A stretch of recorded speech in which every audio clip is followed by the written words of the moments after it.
Bonjour, nous sommes le vendredi 20 juillet 2024 et nous allons parler du Bangladesh et de ce qui se passe depuis quelques semaines. Il y a pas mal de heurts et des dizaines de morts. Avant de commencer, nous allons voir où se trouve le Bangladesh. À l'époque de la colonisation britannique, tout ça c'était l'Inde.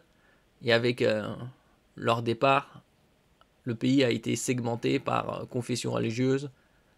À l'ouest, le Pakistan et à l'est, le Bangladesh qui s'appelait à un moment Pakistan oriental, qui sont principalement de confession musulmane. La capitale c'est Dhaka et c'est le pays qui est connu pour sa production textile et aussi une des plus fortes densités de population au monde, pas loin de 1300 habitants au kilomètre carré. En comparaison, chez nous, on a environ 120 habitants au kilomètre carré. Ils sont à plus de 170 millions d'habitants pour à peu près 148 640 km². La France, c'est à peu près 545 000 km², métropole. Le drapeau, c'est un point rouge sur fond vert, un peu excentré vers la gauche, qui fait un peu penser à celui du Japon. N'oubliez pas de vous abonner pour plus de news nationales, européennes et internationales sur ce monde merveilleux dans lequel nous vivons. Bangladesh, la police tire à balles réelles sur les manifestants après de nouveaux heurts. Il y a eu plus de 100 morts, dont plus de 50, dont la moitié, en une seule journée. La police anti-émeute du Bangladesh a tiré samedi 20 juillet à balles réelles sur des manifestants à Dhaka, la capitale, et l'armée était largement déployée dans les villes du pays au lendemain d'une nouvelle journée d'affrontements meurtriers. Face à la situation chaotique, la première ministre a annulé son voyage à l'étranger. La première ministre est déjà en place depuis une bonne quinzaine d'années environ. Des membres du Border Guard Bangladesh montent la garde devant la télévision publique Bangladesh Television, alors que les violences éclatent suite à des manifestations d'étudiants contre les quotas à Dhaka, au Bangladesh, 19 juillet. Face à l'intensification de la violence dans le mouvement de contestation au Bangladesh, la première ministre Sheikh Hasina, au pouvoir depuis 15 ans, a annulé ses déplacements à l'étranger. Elle devait quitter le pays dimanche pour une tournée diplomatique, mais elle y a renoncé après une semaine d'escalade de la violence.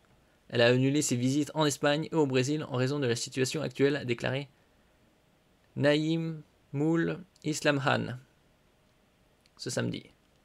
Le mouvement avait été lancé par des manifestations étudiantes et qui a fait au moins 115 morts cette semaine, selon un décompte de l'AFP de sources policières et hospitalières.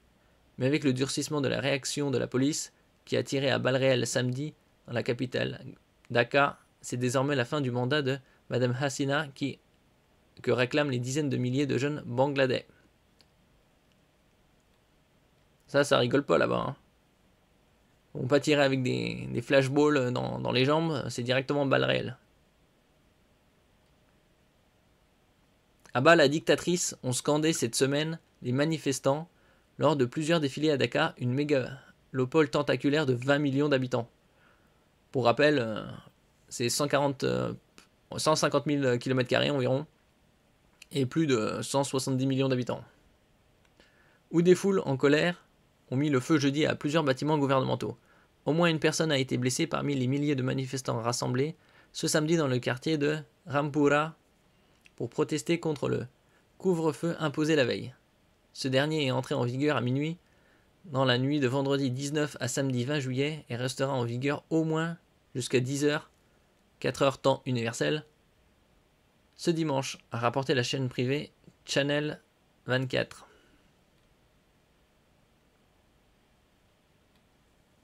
Et donc tout ça, ils manifestent à cause des quotas, et ça amène à plus de 100 morts dans l'administration.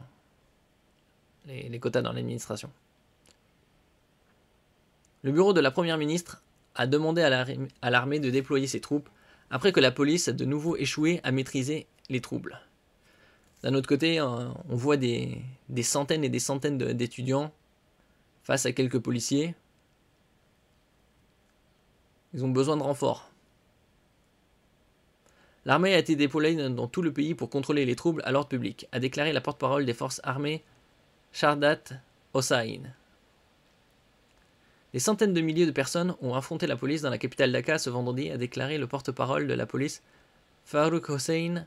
Au moins 150 policiers ont été admis à l'hôpital, 150 autres ont reçu les premiers soins, a-t-il indiqué, ajoutant que 2 officiers avaient été battus à mort. Selon la même source, les manifestants ont incendié de nombreuses guérites de police et de nombreux bureaux gouvernementaux ont été incendiés et vandalisés. Ça, c'est le pouvoir du peuple, c'est la démocratie en action, active. Les tirs de la police sont à l'origine de plus de la moitié des décès, d'après les descriptions fournies à l'AFP par le personnel hospitalier. Un porte-parole de Students Against Discrimination, le principal groupe organisateur des manifestations, a fait savoir que 2 de ses dirigeants avaient été arrêtés depuis vendredi.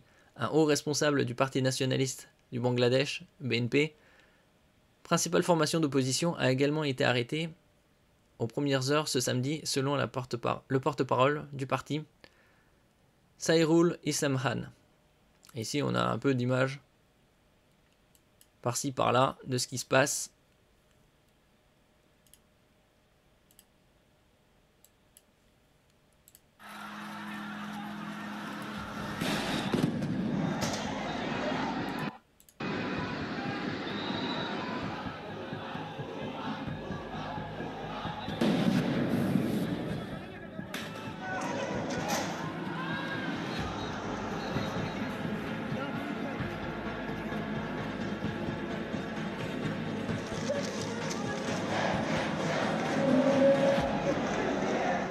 আমি প্রতিটি হত্যাকাণ্ডের নিন্দা জানাই।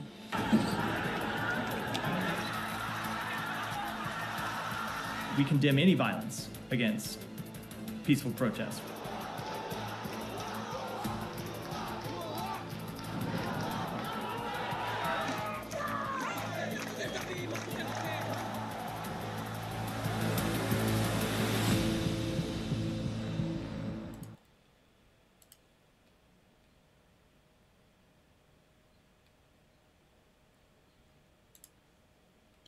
Une situation chaotique. Des milliers de personnes ont assiégé une base de la police à Rangpur dans la nuit de vendredi à samedi et 3 manifestants ont été tués.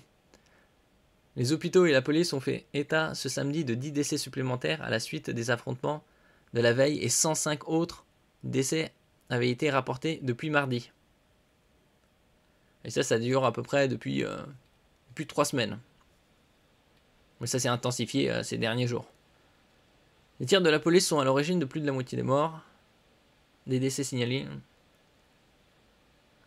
depuis le début de la semaine d'après les descriptions fournies à l'AFP par le personnel hospitalier. L'augmentation du nombre de morts est une preuve choquante de l'intolérance absolue dont font preuve les autorités bangladaises à l'égard des protestations et de la dissidence, a déclaré Babu Rampant d'Amnesty International dans un communiqué.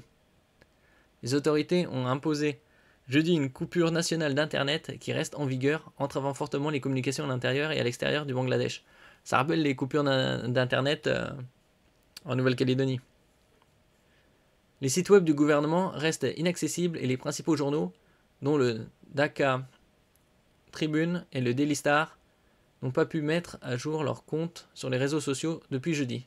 Bangladesh Television, le radiodiffuseur d'État, reste également hors ligne après que son siège à Dakar a été incendié par les manifestants le jour même. Ici, on voit d'autres. Who were agitating for the elimination of unfair quotas in government jobs. Abu Saeed spread his arms wide like the crucified Jesus, daring the police.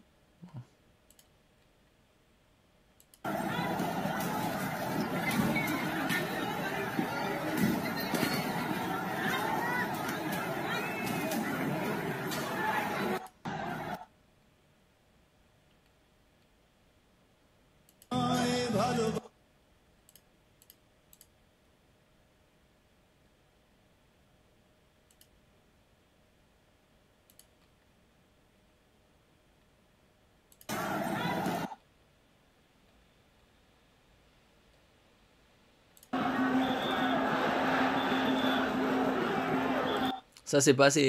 C'est quelques dizaines, voire même une centaine de policiers qui vont pouvoir arrêter. Voilà, ils sont moins 10 000 là.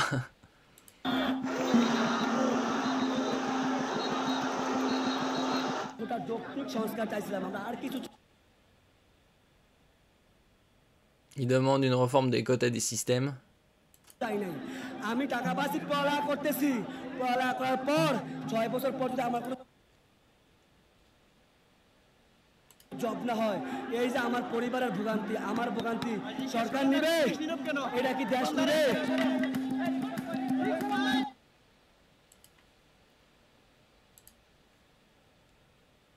Les manifestants veulent la démission de Sheikh Hasina. Depuis début juillet, les manifestations sont quasi quotidiennes. Elles visent à obtenir la fin des quotas d'embauche dans la fonction publique. Dans un pays aussi densément peuplé, il faut voir aussi l'augmentation de la population ces dernières décennies. Ça a explosé. L'Inde, dans les années 60, était aux alentours de 300 millions d'habitants. Là, ils sont 5 fois plus. C'était à peu près pareil pour le Bangladesh.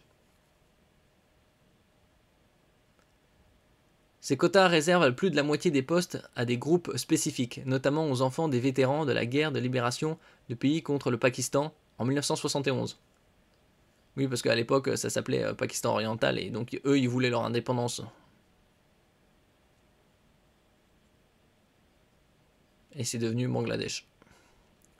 De nombreuses voix affirment que le programme profite aux enfants issus des groupes pro-gouvernementaux soutenant Sheikh Hasina. À 76 ans, cette dernière dirige le pays depuis 2009 et a remporté sa 4e élection consécutive en janvier après un vote sans véritable opposition. Ah, ça fait penser un peu à Merkel.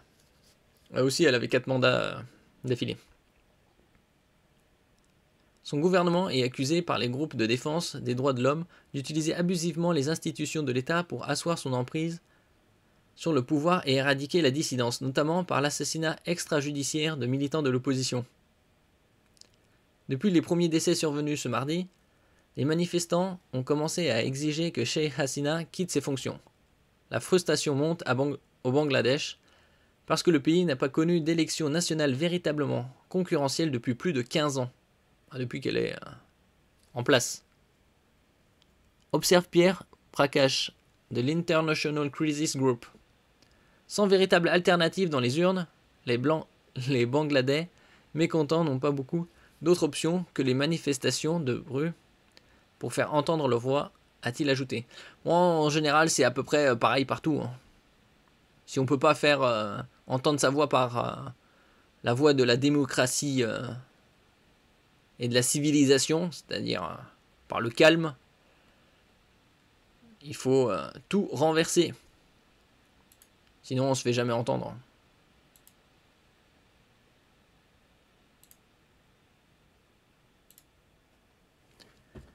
Merci pour votre écoute. N'oubliez pas de mettre un j'aime, un commentaire, de partager et de vous abonner à la chaîne. À la prochaine fois.